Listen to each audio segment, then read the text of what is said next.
এটা 71 আগে কি গাড়ির নাম কি বললেন? ল্যান্ড ক্রুজার ল্যান্ড ক্রুজার না? ইংল্যান্ড। এটা চালাইতো কে? তাহলে থেকে আমি কোথায় নেই, ও আচ্ছা, আপনি বলতে পারেন না না?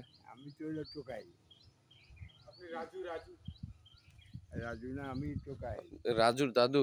দাদু, ও আচ্ছা, আমাদেরও দাদু। জাতীয় দাদু। Naju is the greatest. আপনি বলতে পারেন গাড়িটা কে চালাইতো? রাজুর দাদু। হ্যাঁ, রাজুর দাদু নাজু। দেখেন না গাড়ির চাকা একদম নিচে। এই ডিসকভারি চ্যানেলের মতো ওই যে গাড়িগুলা তুইলে আপনি দেখেন না, ওগুলা দেখাই যে পুরান গাড়িগুলা সুন্দরভাবে সংস্কার করে। এগুলি সংস্কার করা চলবে না, হ্যাঁ এগুলি এখন অক্সিজেন দিয়া হ্যাঁ। অবশিষ্ট টাকা দিয়ে এই মেডিকেলের ডেভেলপমেন্টের কাজ করার জন্য, এগুলো দেশপ্রেমের কাজ হবে। ও আচ্ছা। মাটি খেয়ে এলায় এখন এটা যে চেয়ারম্যান আছে, হ্যাঁ ওনার স্পেশাল অডিয়েন্স আইন না, উনি নিজে একটা কিছু করতো দেশের স্বার্থে।